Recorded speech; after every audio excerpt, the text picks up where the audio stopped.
2025 সালের এসএসসি পরীক্ষার্থী তাদের জন্য গুরুত্বপূর্ণ একটি ক্লাস, বিশেষ করে এমসিকিউ পরীক্ষার জন্য উচ্চতর গণিতের 2 অধ্যায়ের গুরুত্বপূর্ণ একটি বিষয় নিয়ে আজকে আমরা আলোচনা করব। আমরা বোর্ডে দেখতে পাচ্ছি উপরে দেওয়া আছে একটা বীজগাণিতিক রাশি দেওয়া আছে। বীজগাণিতিক রাশি আর সমীকরণ সম্পর্কে আমি আলোচনা করেছিলাম যে যদি সমান সমান 0 থাকে, অনেকে রাশি আর সমীকরণ চিনে না। যেমন এখানে দেখো 2x + 5, এটা একটা বীজগাণিতিক রাশি। আর সমীকরণ তাহলে কী হবে? যদি এরকম থাকতো যে 2x + 5 = 0, তবে সেটা হয়তো বীজগাণিতিক সমীকরণ। তাহলে বিষয়টা বোঝা গেল যে বীজগাণিতিক রাশি বলতে বোঝায় দেখো 2x + 5 এটা একটা বীজগাণিতিক রাশি, আর 2x + 5 = 0 এটা একটা বীজগাণিতিক সমীকরণ। সমীকরণে অবশ্যই ইকুয়াল চিহ্নটা মানে সমান চিহ্ন থাকবে। সমান চিহ্ন ছাড়া সমীকরণ কখনো হয় না। আবার বলছি, 2x + 5 এটা একটা বীজগাণিতিক রাশি, আর 2x + 5 = 0 এটা একটা বীজগাণিতিক সমীকরণ। আর বীজগাণিতিক সমীকরণ চিহ্নের উপায় হলো অবশ্যই সমান চিহ্ন থাকবে, আর এখানে সমান চিহ্ন থাকবে না। এই হলো বীজগাণিতিক রাশি আর বীজগাণিতিক সমীকরণের পার্থক্য, চিহ্নের উপায়। এখন দেখো উপরে একটা সমীকরণ দেওয়া আছে, উপরে একটা বীজগাণিতিক রাশি দেওয়া আছে। এটা সমীকরণ কখনোই না, এটা একটা বীজগাণিতিক রাশি। মানে বীজগাণিতিক রাশির প্রথম শর্ত হল বলছে এটা একটি বীজগাণিতিক রাশি। এখানে বলছে এই বহুপদীটির প্রথমে সেটাকে আদর্শ আকারে প্রকাশ করতে হবে। আদর্শ আকার, স্ট্যান্ডার্ড ফর্ম আকারে নিয়ে আসতে লাগবে। একটা বীজগাণিতিক রাশিকে যখন আদর্শ আকারে প্রকাশ করব, তখন যে বিষয়টা মাথা রাখবে যে চলকের সবচেয়ে বড় পাওয়ারটা সবার আগে থাকবে। আবার বলছে এটা একটা বীজগাণিতিক রাশি, কিন্তু এই বীজগাণিতিক রাশি আদর্শ আকারে সাজানো নেই। আমরা এই রাশিটাকে আদর্শ আকারে সাজাতে চাচ্ছি। তাহলে কোনো একটা বীজগাণিতিক রাশিকে যদি আমরা আদর্শ রূপে সাজাতে চাই, আদর্শ আকারে আমরা সাজাতে চাই, তাহলে কি করতে হবে? সবার প্রথমে যে চলকের যে বড় পাওয়ারটা, এই বড় পাওয়ারটা সবার আগে লিখতে হবে। তারপরে ক্রমান্বয়ে ছোট, তারপর শেষে কী হবে? শেষ হবে ধ্রুবক। যেমন এটাকে আমরা আদর্শ আকারে যদি আদর্শ রূপ, এটাকে আমরা আদর্শ আকারে প্রকাশ করতে চাচ্ছি, তাহলে সবার আগে লিখব এক্সের পাওয়ার এখানে 6 আছে, এখানে 5 আছে, এখানে 1, এখানে 4। সবচেয়ে বড় পাওয়ারটা সবার আগে দিতে হবে। তার মানে কত হবে?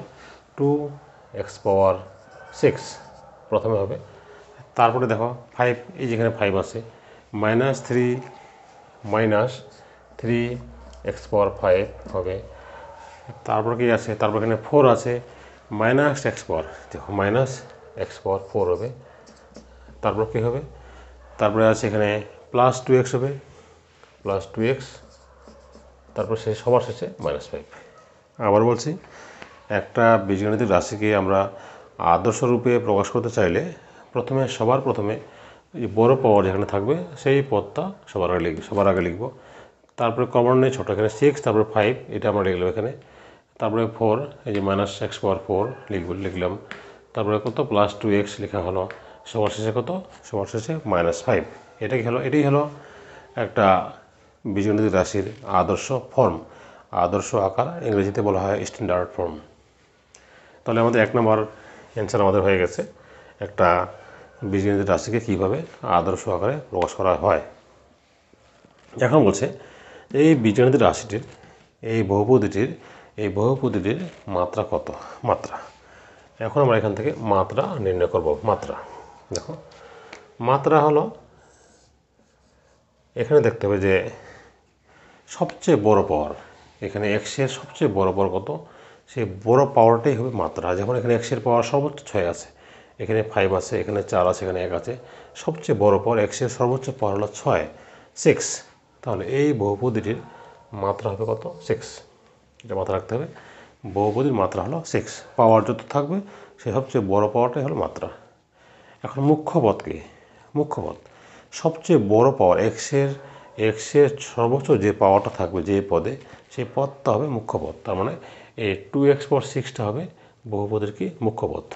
আবার বলছি মাত্রা আমরা বের করলাম যে চলকের সর্বোচ্চ পাওয়ার যেখানে থাকবে সর্বোচ্চ পাওয়ারটাই হলো সেই বহুপদীর মাত্রা। এখন বলছে মুখ্য পদ, আর মুখ্য পদ বের করতে হলে কী করতে হবে? মুখ্য পদ বের করতে হলে ওই যে সবচেয়ে যে এক্সের পাওয়ার যেখানে থাকবে ওই পুরো পদটাকে বলা হয় কি মুখ্য পদ। চলকের সর্বোচ্চ পাওয়ার যেখানে থাকবে ওই পুরো পদটাকে বলা হয় কি মুখ্য পদ বলা হয়। অর্থাৎ কত হবে? মুখ্য পদ হবে কত? 2x⁶। আমরা মুখ্য পদ লিখব কত? 2x⁶। এখন মুখ্য সহগ বলতে এখানে আমাদের বহুপদীতে এই বীজগণিত রাশিতে এখানে চলক হিসাবে এক্স আছে। তাহলে চলকটা বাদ দিয়ে যা থাকবে সেটাকে বলা হয় মুখ্য সহগ।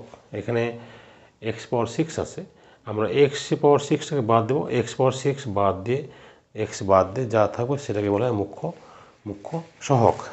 তার মানে এখানে মুখ্য সহগ হচ্ছে আমাদের কত? 2। আমরা এক্সটাকে বাদ দিয়ে লিখব, তাহলে মুখ্য সহগ কত? 2। এবার লাস্ট হলো ধ্রুবপদ মানে ধ্রুব কথার অর্থ যেটার পরিবর্তন হয় না, ফিক্সড ধ্রুব, যেমন সংখ্যাগুলো সবগুলো ধ্রুবপদ। আচ্ছা, ধ্রুবপদ এখানে দেখব এই বহুপদীতে কোথায় এক্স নাই, মানে কোথায় চলক নাই। চলক কিন্তু নাই হলো এই জায়গাটা, দেখো 5-এর সাথে কিন্তু কোনো এক্স নাই, কোনো চলক নাই। তাহলে ধ্রুবপদ বলতে বোঝানো হচ্ছে যেখানে চলক থাকবে না সেটাই হলো ধ্রুব। তার মানে এখানে কোনো চলক নাই। তাহলে ধ্রুব কত হবে? ধ্রুবপদ হবে 5 বা -5। এখানে অনেকে স্টুডেন্টরা ভুল করে থাকে। আমি বললাম যেখানে চলক থাকবে না, এক্স যেখানে থাকবে না সেটাকে বলা হয় ধ্রুবপদ।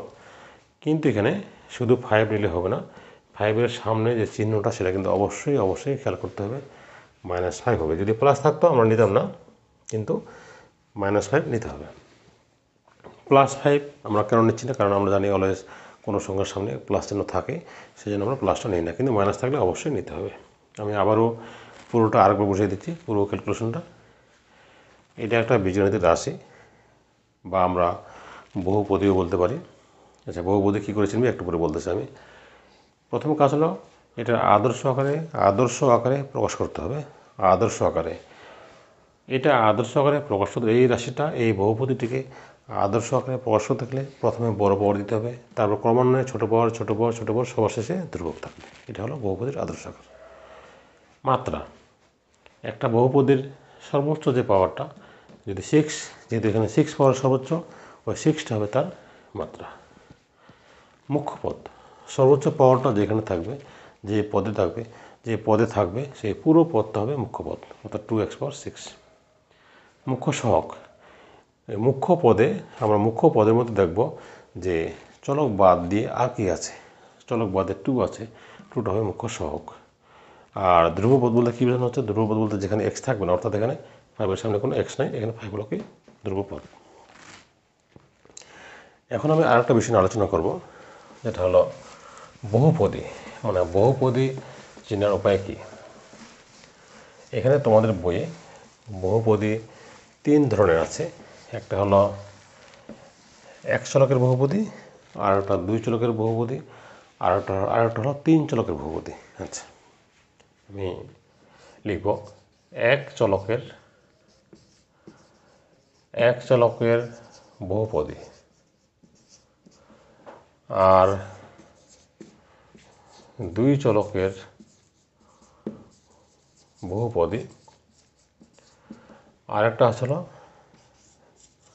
3 চলকের বহুপদী। তোমাদের বইয়ে এই 3টা বিষয় আছে, এক চলকের বহুপদী, 2 চলকের বহুপদী আর 3 চলকের বহুপদী। আচ্ছা, এক চলকের বহুপদী CXP এই আকারে থাকবে, আর 2 চলকের বহুপদী থাকবে CXP YQ আকারের, এই আকারে থাকবে।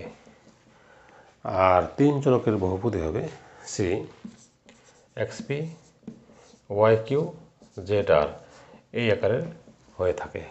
আবার বলছি, এক চলকের বহুপদী মানে একটা চলক থাকবে, আর 2 চলকের বহুপদী মানে 2টা চলক থাকবে, তিন চলকের বহুপদী তিনটা চলক থাকবে। যদি উদাহরণ হিসেবে আমরা নিতে চাই, এটা উদাহরণ তোমরা 2x² বলতে পারো। এখানে থাকবে, এটা উদাহরণ কী হবে, এটা উদাহরণ হবে 2x³ y² হতে পারে, আর এটার উদাহরণ হবে 2x³ y² z4 হতে পারে। এইভাবে থাকাটাই হলো কি এক চলকের বহুপদী, দুই চলকের বহুপদী আর তিন চলকের বহুপদী। তবে একটা বিষয় মাথা রাখতে হবে, এই যে চলকের যে পাওয়ারগুলো আছে, এই পাওয়ারগুলো সবসময় যেন পজিটিভ হয়ে থাকে, এটা মাথায় রাখতে হবে, নাহলে কিন্তু বহুপদী সেটা হবে না। আমি আবার বুঝিয়ে দিচ্ছি, চলকের যে পাওয়ারগুলো, এই পাওয়ারগুলো যোগ করে পাওয়ারগুলো যেন অলওয়েজ, পাওয়ারগুলো যেন সবসময় পজিটিভ অবস্থা থাকে। পজিটিভ না হলে সেটা বহুপদীর মধ্যে পড়বে না।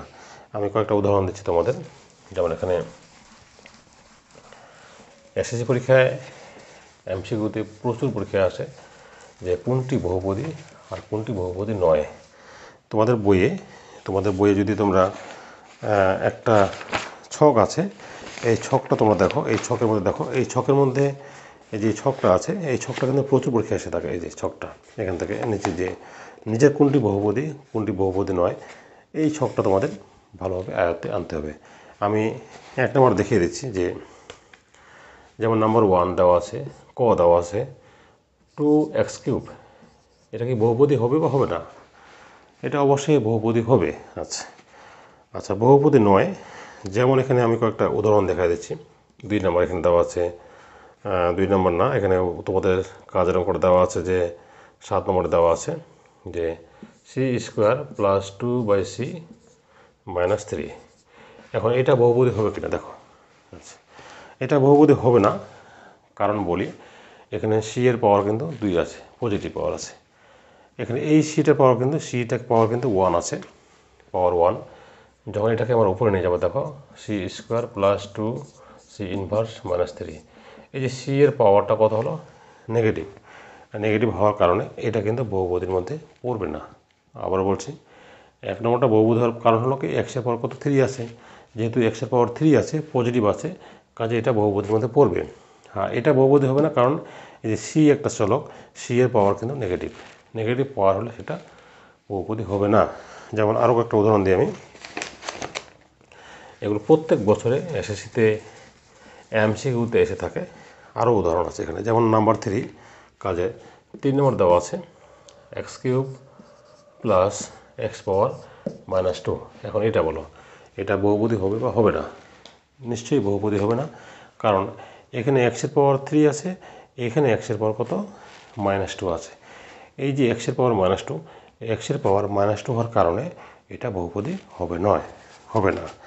এখন এরকম আরও অনেক উদাহরণ আছে। তারপরে এখানে আরেকটা আছে, যেমন এখানে দেখো যে 8 নম্বরে যেটা দেওয়া আছে যে 3√n - 4, এটা কি বহুপদী হবে বা হবে না? দেখো, এটাও বহুপদী হবে না। কারণটা বলি তোমাদের, কারণ হলো এখানে 3, এটা মানে জানো n - 4, এখানে 1/2 পাওয়ার। এই পাওয়ার যদি ভগ্নাংশ হয়ে থাকে, সেক্ষেত্রেও কিন্তু বহুপদী হবে না। আবার বলছি, যেমন আরও একটা উদাহরণ দিই আমি, যে মনে করো 5x পাওয়ার এখানে 3/2 আছে। এই যে x এর পাওয়ার কিন্তু ভগ্নাংশ আছে, সাধারণ ভগ্নাংশ আছে, তাহলে এই ভগ্নাংশ অবস্থা থাকলেও সেটা বহুপদী হবে না। আবার মাইনাস আকারে থাকলেও সেটা বহুপদী হবে না। শুধুমাত্র x এর পাওয়ার অবশ্যই পজিটিভ হতে হবে, তখন সেটা বহুপদী হবে। তো আশা করি শিক্ষার্থীরা তোমরা বুঝতে পেরেছ যে বহুপদী আমরা কী করে নির্ণয় করব। সবার আগে দেখব যে পাওয়ারটা পজিটিভ আছে কিনা। যেমন এখানে একটা উদাহরণ দিয়ে আমি দেখা দিই তোমাদের, যে x⁻5 আছে, এটা কিন্তু বহুপদী, কারণ x এর পাওয়ার কত আছে, 5, পজিটিভ আছে। এই বহুপদীটার, এই রাশিটা বীজগণিত রাশির, এটা বহুপদী ঠিক আছে, কিন্তু এটা বহুপদী না হওয়ার কারণে পুরো বীজগণিত রাশিটাতেই বহুপদী হবে না। আর এটা না হওয়ার কারণে পাওয়ার, যেহেতু ভগ্নাংশ পাওয়ার আছে, এটা না হওয়ার একটাই কারণ, এখানে পাওয়ার কত আছে, ভগ্নাংশ আছে। ভগ্নাংশের কারণে এটা বহুপদীর মধ্যে পড়বে না।